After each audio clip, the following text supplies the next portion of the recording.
Welcome to another day in the Democrats' summer of show votes. The majority leader has decided to bring up a bill called the Bump Act. He claims this bill will ban bump stocks.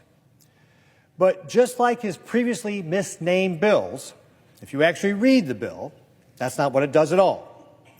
The Bump Act targets common firearm accessories, not just bump stocks. So this bill may be called the Bump Act, but it's not really about bump stocks. This bill is about banning as many firearm accessories as possible and giving ATF broad authority to ban most semi-automatic firearms.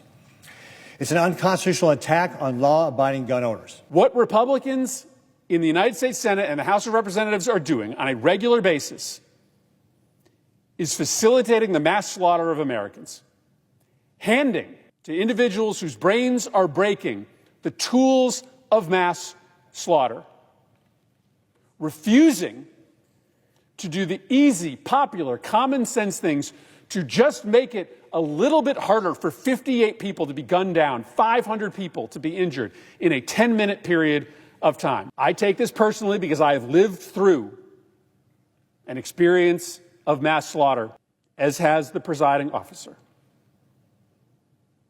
I did not lose a loved one, but I've come to know those families from Sandy Hook like they are family. And I know there is never, ever getting over losing a loved one.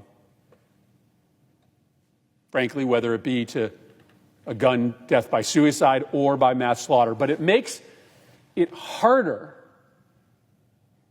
to deal with the loss of a loved one in a mass killing when you know the people that you elect to positions of high office had the power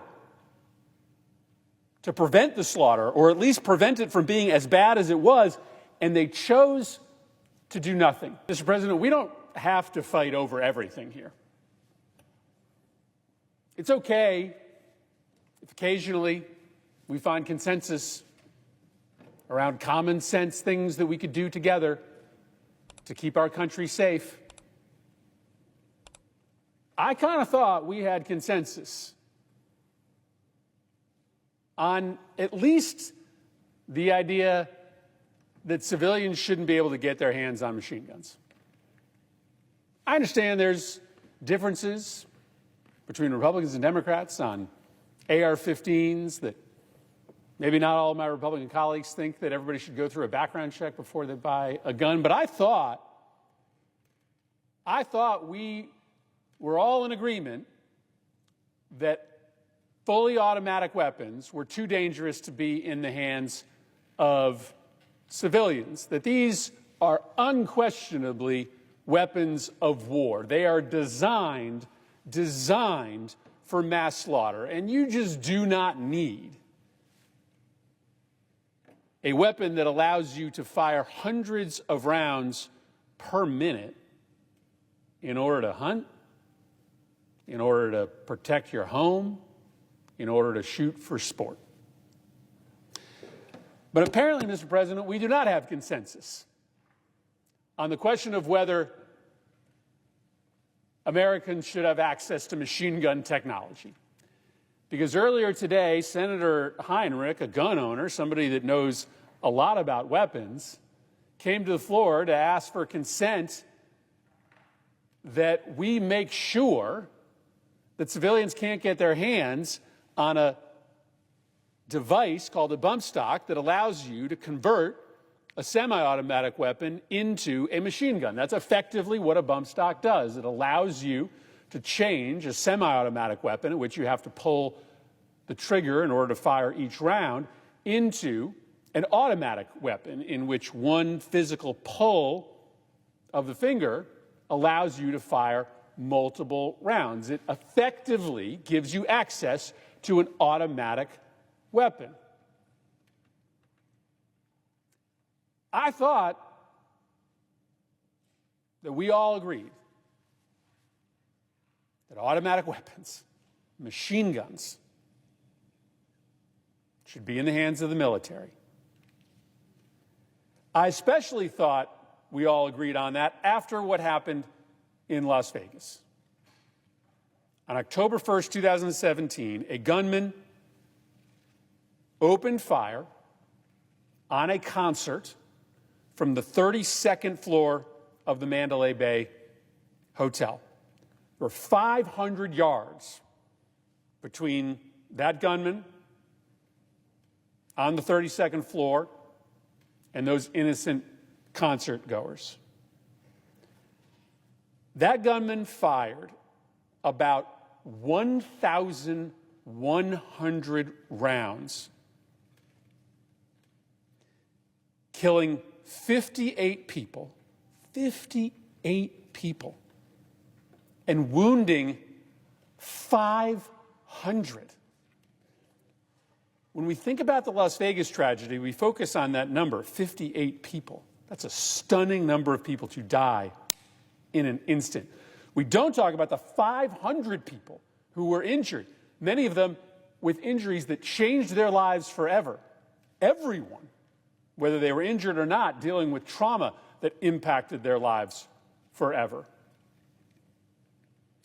1,100 rounds fired from the 32nd floor of the Mandalay Bay Hotel. You know how long it took him to get off 1,100 rounds?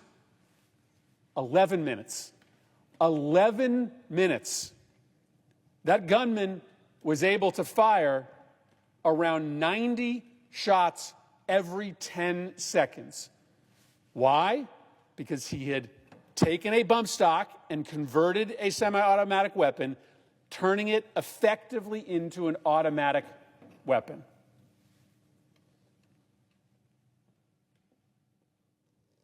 Even Donald Trump, the biggest backer of the NRA and the gun lobby that has ever been in the White House,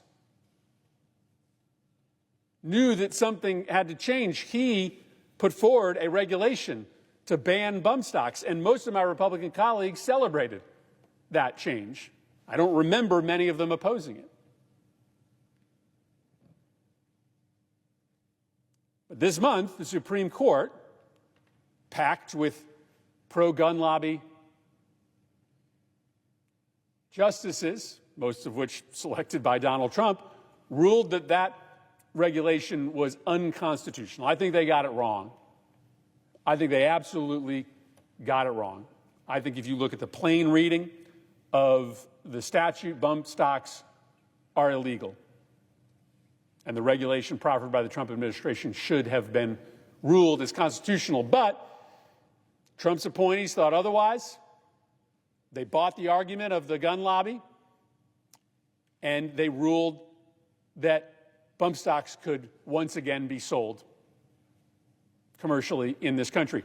And so we thought that it'd be an easy case to make to our colleagues that, having seen the regulation proffered by the Trump administration be ruled unconstitutional, having been offered by the Supreme Court the chance to fix that statutorily, that we could get to that business this week. But we are not, because Republicans objected to our efforts to try to pass into law a ban on bump stocks, to try to take away from psychopaths and madmen the technology that allows them to turn an automatic weapon on crowds of concert goers and get off 1,000 plus rounds in a 10-minute period of time. No law that we pass will end gun homicides in this country. No law that we pass will completely eliminate mass shootings. But there simply are technologies like the bump stock that turn a mass shooting in which 5 or 10 people might have died into a 58-person slaughter. It is just true that when you have a weapon like an AR-15, or you have a converted semi-automatic weapon with a bump stock, that the slaughter is worse, that more people die. Why on earth would we choose to hand to these killers weapons that are designed for one purpose and one purpose only: mass slaughter? You do not need a bump stock in order to protect your home. You do not need a machine gun in order to hunt for sport. The only reason you need a bump stock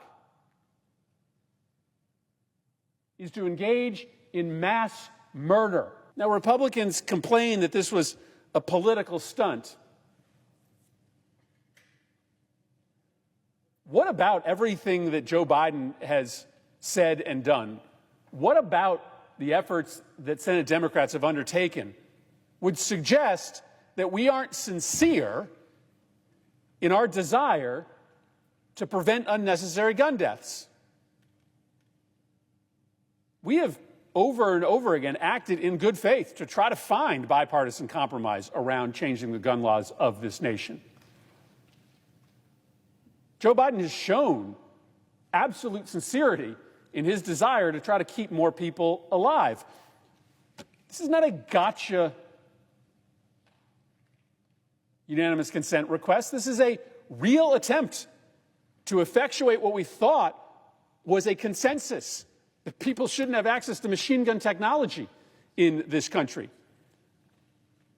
Senate Republicans could have agreed to work with us. They could make an offer today to expedite consideration of this bill next week.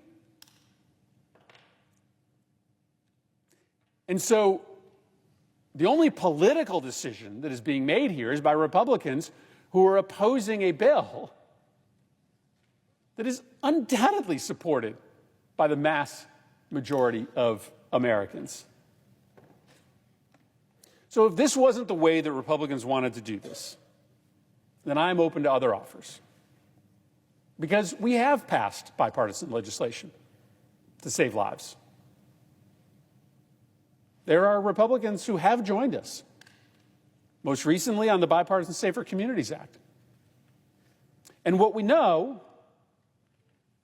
is that when we do come together and pass laws that make it harder for dangerous people to get their hands on dangerous weapons, we save lives. Urban gun deaths are down by 20% in this country. From 2022 to 2023, we saw the sharpest decline in gun murders in the history of this country. In 2024, mass shootings are down around 30% compared to the same time period in 2023. We are seeing a precipitous decline in gun violence in this country, whether it be urban homicides or mass shootings. And I'm not suggesting that the entire reason for that is the 2022 Bipartisan Safer Communities Act, but you better believe that's a big part of the reason. You better believe that when we pass laws that make it harder for dangerous people to get their hands on dangerous weapons,